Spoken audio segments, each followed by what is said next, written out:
My name is Sylvia Winslow. I changed it to Dorothy Winslow after marrying Robert Winslow in 1981, and that name stayed with me until 3 weeks ago, just one day after we laid him to his final rest.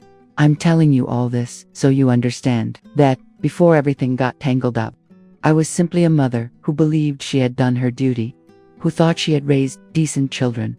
I'm 68 years old now. My hands are no longer nimble because of arthritis, but I still clearly remember how to make sourdough bread, the kind my son, Matthew Winslow, insisted I bake every Sunday morning, and I can never forget the feeling of my daughter Charles Emerson's silky soft hair when I used to braid it for her back when she was in elementary school. Throat cancer took Robert Winslow from me after 14 long months. Pancreatic cancer, a disease like a silent executioner, gives you just enough time to put your affairs in order, but not enough time to accept and live with the shock. At first, we kept it secret. Only the two of us knew.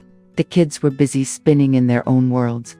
Matthew Winslow was tied up with his financial consulting job in Madrid, a career that kept him away from almost every major holiday. Charles Emerson, on the other hand, was struggling endlessly with some ill-fated healthcare projects in Valencia. And every time she called, it was to ask their father for more investment money. "He doesn't need to carry this burden yet," Robert Winslow said once, his eyes fixed on the ceiling, his voice slurred from morphine. "Let them live their lives a little longer. Don't let this darkness weigh down their shoulders." I nodded because I loved him. But I knew my children better when they finally agreed to come back to the little farm on the outskirts of Willow Creek, Sullivan County, the house where they grew up, where Robert Winslow and I turned 20 acres of abandoned apple orchard into one of the region's most renowned organic fruit farms. They didn't come with comfort. They came with questions about the will. "Mom, I'm just being realistic," Matthew Winslow said, using that lecturing tone he had trained himself into after receiving his first six-figure bonus. We were sitting around the kitchen table while Robert Winslow slept upstairs. He started the conversation without any trace of guilt. "The hospital bills must be piling up. Have you thought about selling some of the land? You're alone now. It's probably hard to take care of everything by yourself." Matthew Winslow had left Willow Creek when he was 18, saying the little town was as suffocating as the land that had paid for his education. He only came back when absolutely necessary, usually staying in a hotel instead of the childhood room, claiming, "The countryside air gives me allergies." Yet, in his father's last weeks, suddenly he showed a particular interest in the family business, something he had always avoided and even felt ashamed of during his youth. Charles Emerson came back 3 days later, lugging 6 suitcases and carrying the heavy atmosphere of an expensive failure. 5 healthcare projects over 8 years, each one started with money from their father, and each one left unfinished when it came time to really put in the hard work. But she clung to Robert Winslow with tears that were not fake, and on the last night before he died, she slept right beside his bed. Perhaps that's why I still feel a pang of guilt when I remember what happened afterward.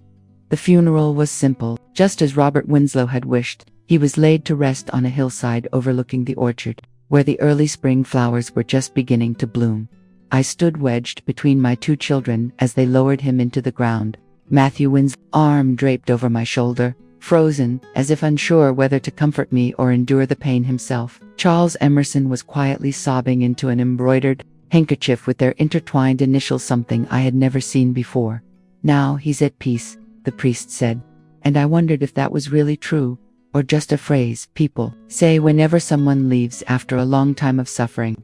Though Robert Winslow and I weren't particularly devout, we kept up appearances, going to church every now and then, enough for Father Williams to know to speak more about Robert Winslow's love for this land than about any reward waiting for him in some distant heaven. What I can't forget about that day was the final silence. The house echoed with quiet pauses as people brought food one by one, whispering about Robert Winslow's kindness, his integrity, the time he helped Mr. Peterson save his dairy farm during the economic crisis, or when he hired the Mendez boys for summer work. No one mentioned how Robert Winslow had built this business from scratch, working the land while raising 2 children who rarely showed they'd inherited anything from their father. "Tonight, I've set up the guest room," I told them when the last visitors had gone. "Tomorrow, I think we can go through some of your father's things together." About that, Mom." Matthew Winslow spoke carefully, setting down his whiskey glass with a precision that reminded me of the way his father did the same. "Charles Emerson and I have talked it over. We think it's best to settle everything as soon as possible. We both need to get back to work." "Settle everything?" I asked. "The estate, Mom," Charles Emerson interrupted, eyes glued to her phone screen. "The house, the business.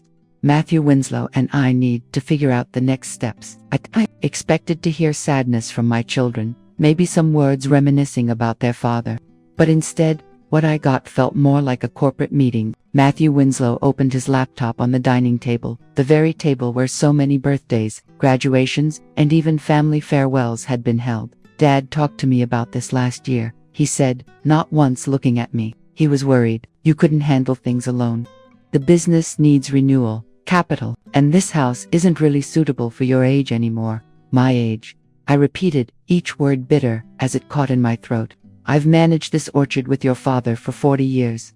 And you did wonderfully," Charles Emerson chimed in with a tone as sweet as artificial sugar, the same tone she used to sell overpriced vitamins to bored housewives. "But now you need to think about your own future. A place like a nursing home would have friends and fun activities." "I have friends.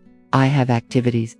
I heard my own voice, but it sounded distant, as if it belonged to someone else. "This is my home. This is all our home," Matthew Winslow corrected, still sounding like he was discussing business. "And Dad left the business to Charles Emerson and me, according to his will. He wanted us to take care of you, but he also understood the business needs younger people to steer it forward."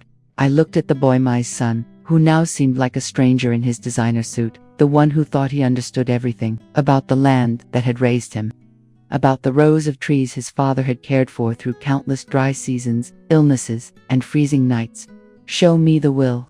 He pushed a stack of papers toward me. It wasn't the kind of document sealed by our family lawyer all these years, but something printed on his company's office paper. Robert Winslow's signature didn't look right at all, too neat, too firm for a man whose hand had been shaken from months of pain.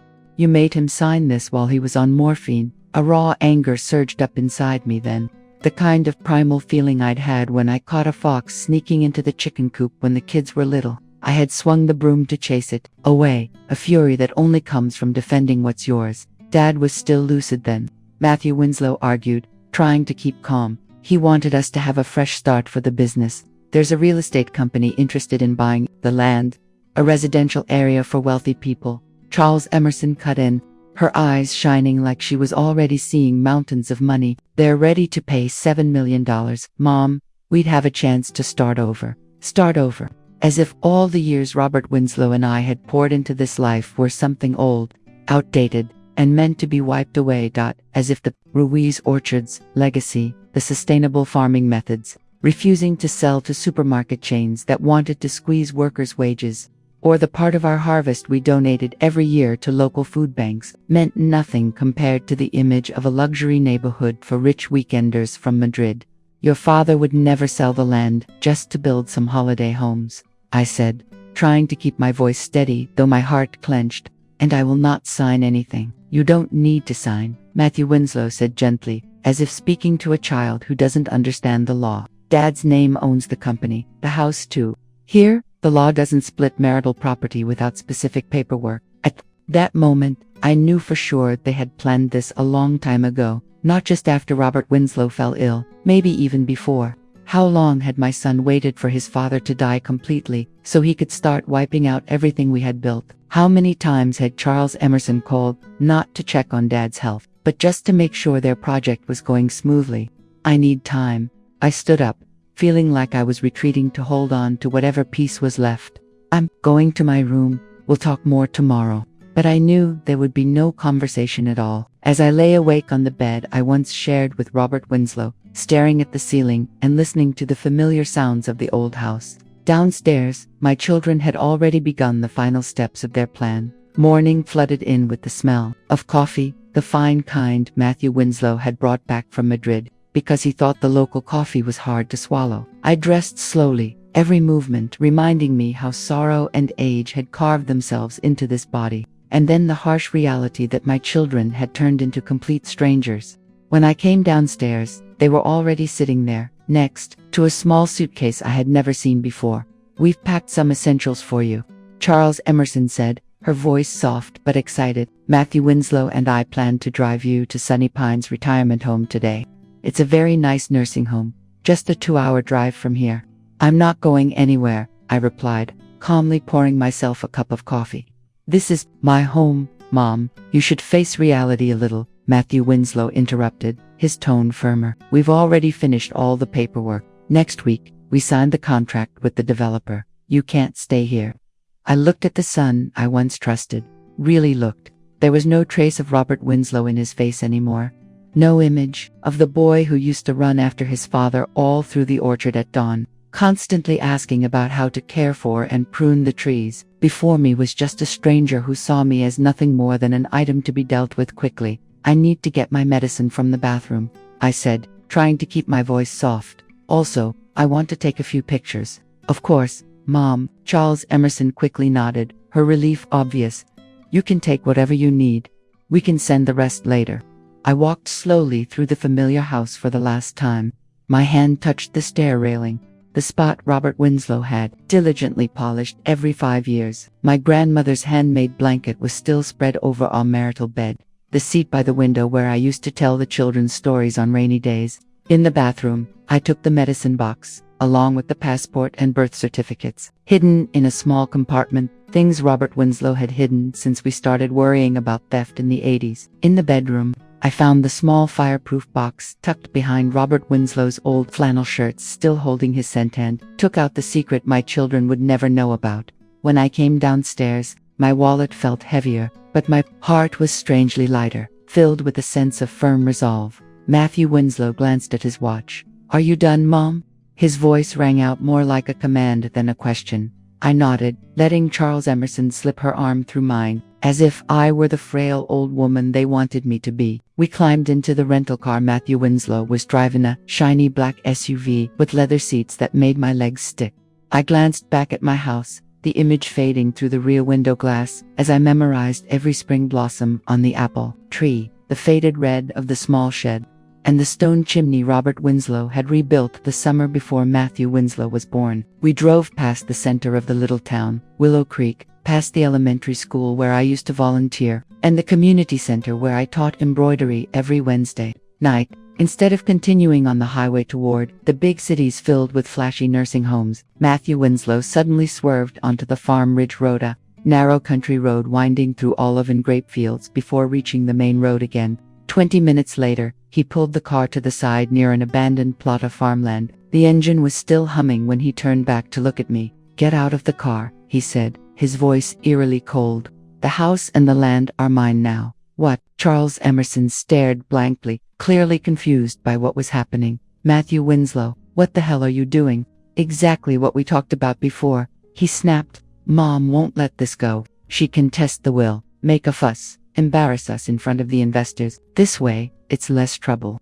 But she still has her medicine, her clothes. There's a gas station about 5 miles from here. She can call her friends from the embroidery club." He reached over to open my door. "Get out, Mom." I looked straight into my son's face, searching for anything left of the boy I once held in my arms, but all I saw was a stranger. I turned to Charles Emerson, whose eyes darted nervously between me and her brother, her lips trembling as if she wanted to say something but didn't. "Charles Emerson," I said, though I already knew the answer. She would side with him. She always did. "I'm sorry, Mom," she whispered. "It's just, we really need that money. I'm drowning in debt." I nodded softly, lifted my purse and the tiny suitcase they had packed for me, and stepped down onto the gravel road, crunching beneath my feet. The spring air was gentle, carrying the scent of fresh earth and the hint of an approaching early rain. I stood there, clutching my bag close, silently watching the shiny black car speed away without looking back once. Charles Emerson's pale face was etched against the glass until the two of them vanished behind the hills and disappeared. No phone, no money, not even that, or at least that's what they thought. It was just me, and the things they never knew, I still kept. And in that moment, I realized I was no longer alone. I was free. Free from the role of a mother forced to love children who no longer deserved it. Free from the guilt of always trying to fulfill my duties for those who only saw me as a burden. I started walking not toward the gas station, as Matthew Winslow had said, but toward a future they would never guess. In my wallet were my passport, medicine, and an important document, the deed to 20 hectares of land, registered under my maiden name. I had bought it before marrying Robert Winslow, even before the Ruiz family's orchard farm expanded. It was the most profitable plot in the area, and interestingly, it included water rights, something anyone wanting to develop a project would need. My children thought they'd backed me into a corner, left me empty. They were about to realize they had badly underestimated me, and by a lot. The walk into town took nearly 2 hours. The flat shoes I wore, the same ones I'd worn to my husband's funeral, were completely unsuitable for the rocky, uneven dirt roads. By the time I reached Frank's general store and grocery store, precariously perched on the edge of Willow Creek, my feet were burning with blisters, and the back of my neck was bright red from the harsh late afternoon sun. But I didn't care. The pain sharpened my mind. Every step made my goal clearer, more certain. I didn't go inside right away. Instead, I sat down on the worn wooden bench outside the shop, watching the pickup trucks and small cars bustle by. Ordinary people living their everyday lives, completely unaware that Dorothy Winslow, the woman who had been the apple pie judge at the county fair for years, had just been abandoned by her own children out in the fields like some worthless object. Mrs. Ruiz, I looked up. It was Frank Whitaker, the third-generation owner of the store, hurriedly wiping his apron. "Are you okay? You look a little tired." "Just resting a moment, Reuben. It's been a long day," I replied. Reuben nodded, glancing at the small suitcase beside me. "I'm truly sorry about Robert Winslow. He was a good man." "Yes, he really was." I straightened my back. "Reuben, can I use your phone?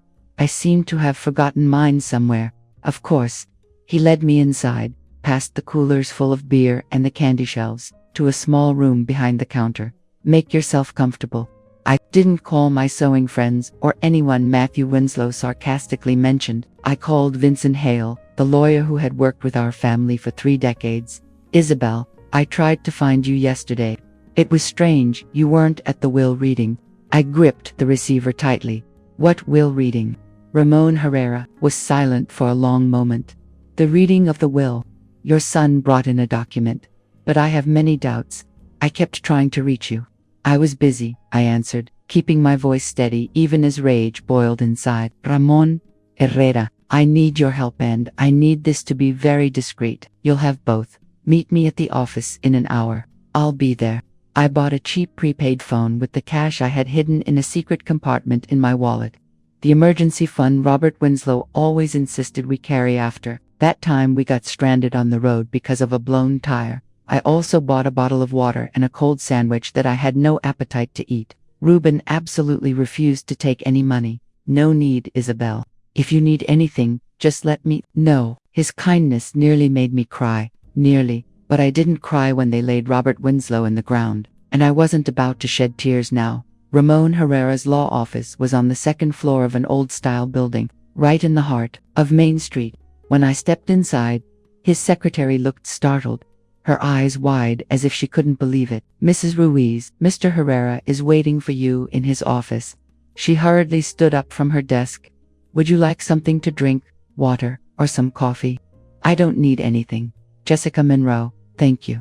Ramon Herrera came to the door to greet me. He was still tall and thin like before, but his back was a bit stooped with age, yet his eyes remained sharp as a blade. No different than when he was younger. He had taken a course after Robert Winslow and had handled all our family's legal paperwork for years, from setting up the company, drafting wills, to other countless small matters. "Isabel," he said, ushering me inside and pointing to a leather chair. He didn't sit behind his desk but right beside me. "Tell me everything." So, I told him. The heavy conversation after the funeral, the unusual will, the endless car ride, and the stark truth about being abandoned. The more he heard, the darker Ramon Herrera's face grew. "The will they showed you," he said when I finished, "is not the one Robert Winslow and I prepared last year. That document is fake." I suspected as much. I opened my wallet, pulled out a small fireproof box, and from it took the original papers, proving ownership of the 20 hectares. "They don't know I still have this." Ramon Herrera took the papers, examined every page carefully, then nodded slowly. "Very smart. You two always planned several steps ahead. When we first bought more land, Robert Winslow said it was best to keep that part under my maiden name, just in case. He called it insurance, in case the business failed. Now it's a different kind of insurance. Ramon Herrera carefully set the documents on the table. What do you want to do now, Isabel? I looked him straight in the eye. I want the house back. I want to keep the company my husband worked so hard to build, and I want my children to understand exactly what they've done. Ramon Herrera didn't blink at the cold tone in my voice. He just nodded gently. First, let me find you a place to stay tonight. My sister Smallin has a room available. Tomorrow morning, we'll start handling the legal paperwork. No, I shook my head. I don't have that much time. The project developers will finish their paperwork next week. Ramon Herrera's eyes lit up as if he suddenly understood something. You're not planning to rely on the legal route alone. Going to court is good, but it takes time. I don't have that luxury, and I have a better plan. That night, in the room with pale floral wallpaper at Rose Hill Bed and Breakfast, I made my first phone call. Not to the kids. Let them worry if they want, wondering whether I had arrived or was lying somewhere by the roadside. My call was to Angel Paredes, regional director of Sullivan County Bank, the bank where the Ruiz family orchard had done business for so many years. Mrs. Ruiz, I'm very sorry to hear about your husband. Thank you, Harold. I'm calling because I recently discovered some suspicious transactions, and I need your help to keep the rest of the business safe. My second call was to Martin Alvarez, the agricultural engineer who had been with our family for 50 years. Isabel, I attended the funeral but didn't feel it was appropriate to approach you. I understand, Tomas, that day was chaotic enough. But now I need your help with something. I want to know if there are any development projects planned on agricultural land in the area. The third call was to Sarah Townsend, editor of the Willow Creek Gazette and also a distant cousin on Robert Winslow's side. Ellie, are you okay? I've been so worried these past few days. Ellie is the nickname that family and close friends often use for Isabel. I'm fine, Camila, but there's something I think will interest you. A big story involving investors, protected farmland, and some shady dealings in inheritance. By almost midnight, I had made 7 calls, each one a knot in the web I was slowly weaving. Outside the window, the streets of Willow Creek lay quiet, completely unaware that Dorothy Winslow, once the peacemaker, the one who cared for every meal and every night's sleep, was now preparing for battle. The next morning, I returned to Ramon Herrera's office, clutching a thick stack of handwritten notes. I need you to file a request to freeze all business accounts, I said as soon as I sat down. And I want you to file for an emergency injunction to block any transactions related to the assets under that forged will. Ramon Herrera flipped through each page of my notes, his eyebrows slightly raised. You've prepared thoroughly. I lived beside Robert Winslow for 40 years. I know every contract, every client, every little detail in the business. I leaned forward, my voice firm, and I'm going to use all of it. The kids won't let this go quietly. I hope they make a big fuss. By midday, everything was already in motion. Ramon Herrera had filed the request for a temporary injunction. Harold from the bank had frozen all business accounts pending an investigation of the suspicious transactions. Tomas had contacted the Environmental Council about the land planned for development, which turned out to be a protected wetland area. Coincidentally, that piece of land was part of the 20 acres I still held the paperwork for. I sat in Ramon Herrera's office, eyes fixed on the wall clock ticking toward 1 p.m. The very moment my kids would realize the perfect plan they had drawn up was starting to unravel. My phone rang, the prepaid phone I'd just bought. A number they shouldn't have been able to trace, but Ramon Herrera had arranged for them to have it. I let it ring until the 4th time before picking up calm and steady. Isabel here. Mom. Matthew Winslow's voice was sharp, angry to the point of barely keeping calm. What the hell have you done? I smiled, though he couldn't see it. I'm just getting started, son. Mom, snap out of it. Matthew Winslow's voice cracked over the line. You can't just freeze accounts and file injunctions like that. Do you realize you're ruining our business plan? Your plan, I corrected in an even tone. Not mine, and certainly not your father's. Where are you? Charles, Emerson cut in, her voice shrill. Matthew Winslow had obviously put the call on speaker. We were worried sick. Their lies hung between the 3 of us, like poisonous smoke. No one had called the police, no calls to friends. They were just desperate to complete their final stab in the back against their mother. Worried that I'm still alive, huh? I asked calmly. Worried that I haven't disappeared conveniently for you. That's not fair. Charles Emerson broke down crying. Matthew Winslow just made a mistake. Shut up, Charles Emerson. Matthew Winslow snapped. I kept smiling into the phone. The first crack had appeared. Listen up. Mom's giving you one last chance to back down quietly. Cancel that fake will. Transfer the ownership of the house and the business back to me. In return, each of you will get a one-time payment, $50,000. Matthew Winslow laughed, a laugh thick with contempt. You're delusional, Mom. You don't have a thing. That will is completely legal. That will is a forgery. Ramon Herrera cut in, leaning toward the speakerphone. As the lawyer who drafted the original will for Sylvia Winslow, I can confirm that without any doubt. Silence fell on the other end. You have 24 hours, I continued. After that deadline, this offer is off the table, and I will proceed with filing fraud charges. I hung up before they could respond. Ramon Herrera leaned back in his chair, looking at me. You know, they could just flat out refuse, right? I'm counting on it. I stood up, grabbed my purse. Now I have to go straight to the bank. The next 24 hours passed in a whirlwind of scattered paperwork, non-stop phone calls, and secret meetings in quiet offices scattered around Willow Creek. People who had known me for years, who understood both Robert Winslow and me, stepped forward to provide information, sign documents, and support, not out of pity, but out of respect, and maybe a little satisfaction that the Ruiz kids, who had abandoned their homeland for a flashy life, were finally facing the consequences. By evening, I moved into a small apartment above Lucille Brennan's bakery. Lucille Brennan, the owner, had been my close friend since our kids went to kindergarten together. Stay as long as you need, she said, gripping the keys tightly in my hand. Your son has never done anything good for this town, or for you and Robert Winslow. That night, I slept unusually well, lulled by the warm scent of bread and pastries wafting up from the bakery below. The next morning, I borrowed some clothes from Lucille Brennan, a well-fitting pair of jeans and a sweater, and got ready for the next battle. Exactly at 9 a.m., when the land registry office opened, I submitted the paperwork confirming ownership of the original 20 acres, the property that included the main house, the warehouse, and most importantly, the rights to use the water source that any developer would need by 10 a.m. I met with the Agricultural Council to remind them of the conservation commitments that Robert Winslow and I had quietly upheld for many years. These restrictions would make development on the land nearly impossible, no matter how much that kid Matthew Winslow managed to sell. At noon, I sat with Camila in the office of the Willow Creek Gazette, handing her the documents for an article titled, Local Orchard Center of the Inheritance Dispute. Developers' plans threaten protected farmland. By 2 p.m., the phone rang again.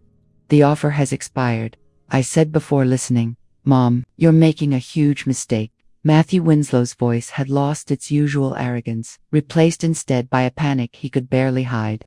The developer's lawyer is threatening to sue if we don't hand over the land on time. Well, that's your problem then. Is it our problem? Charles Emerson interrupted. Mom, please. I used the advance money to pay off some debts.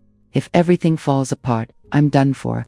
You should have thought about that before leaving Mom out on the street. That's Matthew Winslow's fault, she sobbed.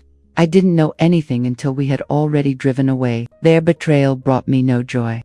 Nothing about this made me feel satisfied, only a cold, firm sense of justice being served. The bank statements show you withdrew $50,000 exactly 3 days before your father's funeral. Charles Emerson, I said calmly, keeping my distance, you must have been planning to start a new life, right? She began to sob uncontrollably, the dramatic crying I'd heard countless times whenever things didn't go her way. It's too late to cry now, I continued. Ramon Herrera will send you the paperwork. Both of you must sign to waive all rights to the Ruiz family orchard and the house. In exchange, I will not press charges for fraud, elder abuse, and theft. What about the $50,000? Matthew Winslow asked, still calculating the business side of things. That offer has expired, I replied. That's all you're lucky to get besides prison. I hung up, set the phone down, then looked out Ramon Herrera's office window, toward the town where I had lived through all my adulthood. Across the street, the farmer's market buzzed with activity like every other Thursday. People moved about working, greeting each other, choosing vegetables, living ordinary lives, lives where children don't abandon their mothers on the roadside. They're going to fight back. Ramon Errara Said, setting his teacup down beside me. Let them. I didn't pick up my cup. I still have one more call to make.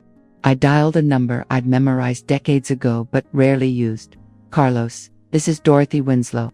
I think it's time I asked for your help. David Mitchell had once been Robert Winslow's roommate at the University of Salamanca before they met me. They kept in touch even after Carlos moved to Seville to found one of the top real estate law firms in the state. 30 years ago, Robert Winslow had lent Carlos money when his first company failed. That money helped build a law office renowned for fighting greedy real estate developers. Isabel, his voice was warm, immediately recognizing me. I was going to call you as soon as I heard about Robert Winslow. I'm very sorry about that. Thank you, Carlos. I need your help with a case.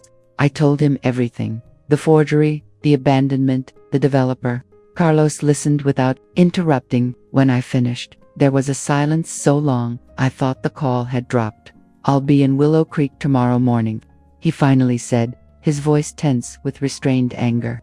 These developers, platinum makers, have been on our radar for a long time. Isabel, their plan violates at least 6 environmental regulations. We're working on stopping them, and now you have your chance. Exactly. I heard him rustle through papers. Don't sign anything before I get there.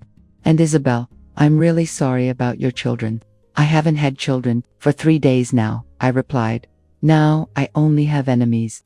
That night, I sat in Lucille Brennan's kitchen as she closed the bakery, sipping tea and watching her prepare dough for the morning.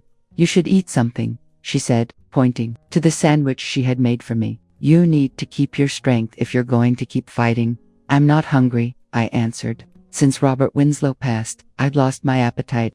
Food was just fuel now, nothing more. I heard Charles Emerson is staying at the Maplewood Inn, Lucille Brennan said while kneading dough in her familiar rhythm. And that boy Matthew Winslow is still at home. The whole town's buzzing about it. Let them talk, I said. The rumor network in this little town had always been a burden for them. Now it was my advantage. I knew all their moves within hours. Camilla's article will be front page tomorrow. Lucille Brennan continued. Someone from the Pennsylvania Ledger even called. They want to reprint the story. Seems that developer is having trouble with other projects too. I nodded, not surprised. Carlos's call had confirmed what I suspected. Platinum Acres specialized in targeting vulnerable landowners, especially the elderly, with promises they never kept. Was I wrong to raise them the way I did? The question slipped out before I could stop it, not out of weakness, but out of curiosity.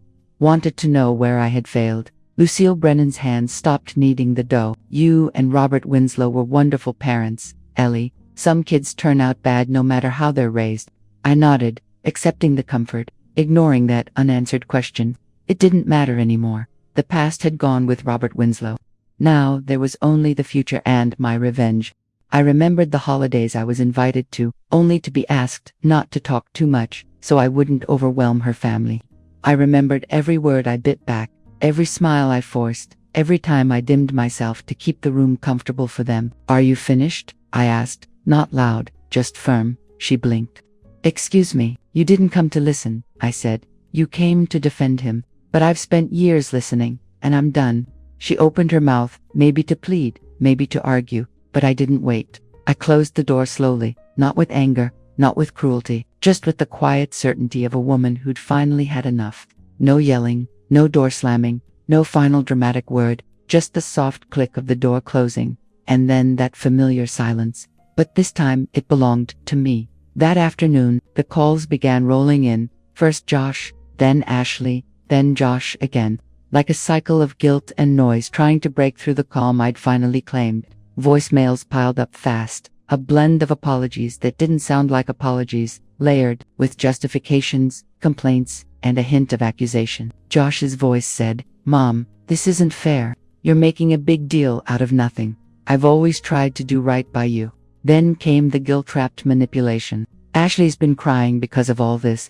Her mom says you're being irrational. She says this feels like emotional blackmail. She thinks maybe we need to draw some boundaries with you." And just like that, the narrative flipped, like I was the problem for drawing a line. The next day, Ashley herself left a long, heated voicemail, her voice sharp and rising with every sentence. "You've humiliated Josh. He's been a nervous wreck for days. We've always supported you, and this is how you thank us," she said, like her generosity came with strings. "You could have reached out to me directly, but no, you'd rather be passive-aggressive and punish us." Then came the part about how I'd made things awkward with the neighbors, how I'd embarrassed the family. "I don't care how sick you were," she snapped. "This is not how families treat each other." That was the moment I scrolled through my contacts and deleted her number. Clean, easy, done. By day 5, the tone had changed. The messages started getting colder, sharper, more pointed. "If you keep acting like this, don't expect us to be there anymore. You're the one tearing this family apart. I can't believe you're doing all this because of one dumb phone call." The texts came too, filled with carefully crafted guilt, reminders of what I owed them, of how I was failing the role they'd quietly assigned me. "Dad would have been ashamed of how you're acting. You've made Ashley cry every night this week. Is this what you want? To die alone?" But in all those messages, in all those words and accusations, one thing was never said. Not once did anyone say, "I'm sorry I didn't come." That silence screamed louder than everything else. On the 5th day, an email landed in my inbox, the subject line reading, "Urgent family matter." It was from Josh. The body of the message was long and defensive, full of confusion and wounded ego. He said they didn't understand why I was behaving like this, why I was causing such a rift. He said I was creating drama out of nowhere, that I was tearing apart a delicate balance that had always been there. But that balance, I realized, had only ever existed if I kept quiet, kept giving, kept shrinking. And I wasn't doing that anymore. He said Ashley was upset, that his coworkers had noticed he'd been off, that he missed our conversations. Then came the sentence that sat heavier than the rest. "If you don't stop this, I don't know if we can keep trying with you." I closed the laptop right then, not out of anger but clarity, because he didn't miss me. He missed the version of me that always showed up on command. The one who picked up the pieces, kept the peace, and never asked for anything back. They couldn't understand what was happening because they never cared enough to ask. And for the first time, I saw it clearly. This wasn't just a bad week, not some emotional blip I'd get over.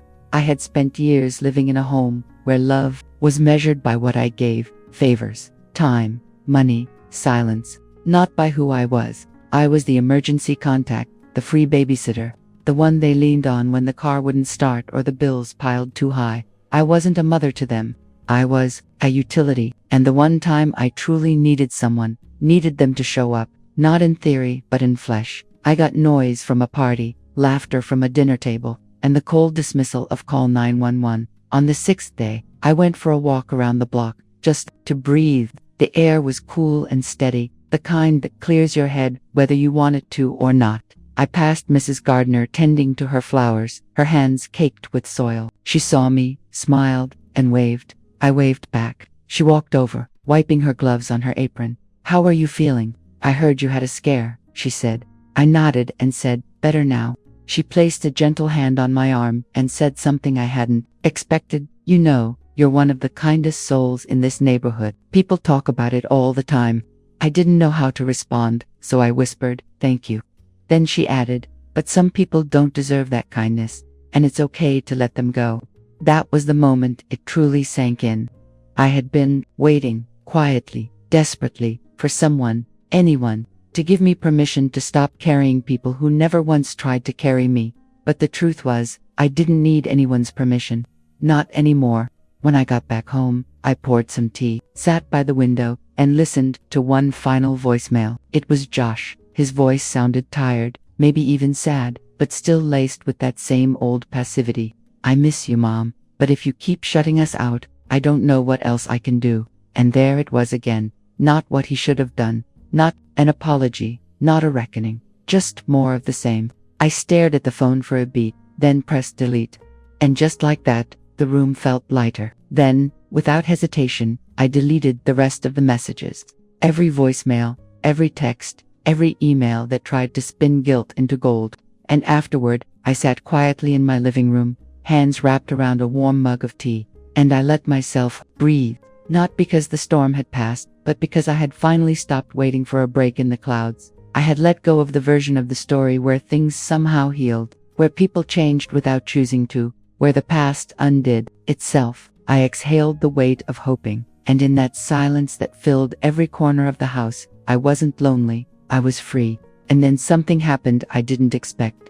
I smiled, not a big, triumphant grin, but a small, grounded smile that came from a place deeper than relief. The first thing I did after that was change the locks, not out of bitterness, not out of fear, but out of the quiet understanding that from now on, no one was walking into my space unless they understood what that space meant. For years, I had treated my home like a waiting room, letting people wander in and out without knocking, without asking, without caring. They assumed they were welcome because I never told them otherwise. That ended now.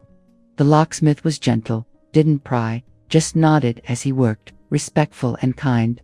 While he drilled in the new bolts, I gathered all the spare keys I'd handed out over the years, keys I gave out in the name of love, loyalty, and guilt, and I dropped them into a plastic bag, walked straight to the trash can, and tossed them in without a second thought.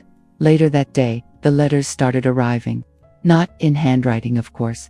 Handwritten notes would have taken time, effort, sincerity. These were typed, stiff and calculated. The first one came from Ashley. Like myself again, maybe not the same version of who I once was, but someone stronger, clearer, and finally, in control of her own story. One afternoon, while unpacking boxes, I came across an old photo album from long before things went sideways. Pictures of the kids chasing each other through the garden, snapshots of me beaming beside my late husband, slices of time that still held pure joy as he worked, respect. While he drilled in the new bolts, I gathered all the spare keys I'd handed out over the years, keys I gave out in loyalty and guilt, and I dropped them into a plastic bag, walked straight to the trash can, and tossed them in without a second thought. Later that day, the letters started arriving. Not in handwriting. Effort, sincerity. These were typed, stiff and calculated. The first one came from Ashley. Like myself again, maybe who I once was, but someone stronger, clearer, and finally, in control of her own story. One afternoon, while unpacking boxes, I came across an old photo album and sideways, pictures of the kids chasing each other through the garden, snapshots of me beaming beside my late husband, slices of time that as he worked, respect. I gathered all the spare keys I'd handed out over the years. Keys. Instead, I started cleaning up the room, folding Robert Winslow's flannel shirts that still carried his scent, gathering the scattered photos, and putting everything back in order amid the mess the boy had left behind. As night fell, I made a cup of tea in the kitchen and took it out to the porch, sitting down on Robert Winslow's rocking chair. Above me was the clear spring sky with stars beginning to twinkle. Below, the orchard stretched out into the darkness, those trees we had nurtured together, now tall and strong. The phone rang. Ramon Herrera called to check in. "I'm home now," I told him. "Matthew Winslow has left. Are you all right?" "Being there alone. I've lived alone since Robert Winslow passed," I replied. "Only now I truly understand what that means." 3 months later, I sat again on that old chair, watching the summer sun slowly disappear behind the fruit-laden orchard. This year's harvest promised to be abundant, perhaps the best ever. But I had no worries anymore because I'd hired Carla Adams, Martin Alvarez's daughter, as the new manager, and she had proven her exceptional abilities. The phone buzzed with a message from Lucille Brennan. "Front page again. You'll want to see this." Attached was a photo of the business section of the Pennsylvania Ledger with a bold headline, "Platinum Acres CEO indicted for fraud." The caption made clear that the Ruiz family orchard was the origin of the investigation, finally exposing a network exploiting the elderly across 3 states. I put down the phone, feeling only a quiet satisfaction. Justice had been served, not for revenge, though maybe that was part of it too.